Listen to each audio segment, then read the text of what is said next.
Hi, I'm Janine from Purple Room Yoga. We're going to discuss forward bending and twisting safely in your yoga practice.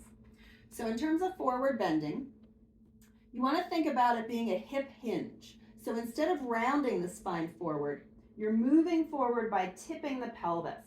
And if you're in a standing position, you want to keep just a gentle softness of the knees. You can engage the quads. And as you hinge forward, you're releasing the sit bones back and the navel forward. Maybe you just bring the hands to the thighs. Maybe the hands come to blocks or the floor. If you don't have any lower back issues, any disc degeneration or stenosis or anything like that, you can then round the spine at the very end. But you're thinking about moving the pelvis, and this will give you a nice hamstring stretch. And then you can soften the spine, and you'll get a little lower back stretch as well. Coming back up, press through the feet, squeeze the glutes, and come all the way back up through that hip hinge to stand. It's really important to engage the glutes so that you're not straining the hamstrings.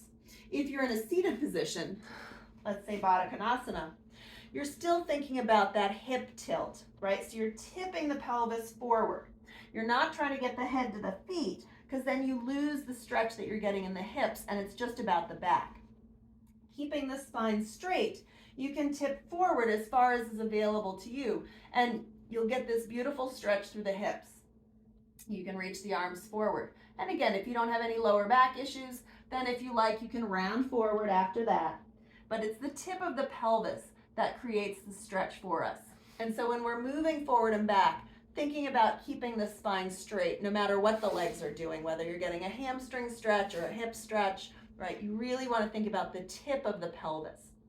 In terms of twisting, you want to think about the pelvis and the rib cage moving in opposite directions. And so the spine is straight right in between, nice vertical line, and you're just rotating the rib cage around the spine, right? The hands can be supportive, but you don't want to push with the arms. So you're really feeling those oblique muscles, those abdominal muscles on the ribs to spin you to the twist, right? And then once you twist, you can sort of gaze over the shoulder in the direction of the twist, but you're not twisting from the neck. The head just comes along for the ride, right? And so if you're on your back, we're in a reclining twist.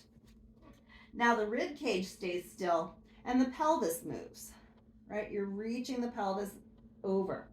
So you're keeping the pelvis perpendicular to the floor, right? You're moving to one side and you're trying to stack the top hip over the bottom hip. Because what happens is if you let that top hip come in towards you, you're then rounding and curving the spine and you won't get this nice uniform rotation through the spine.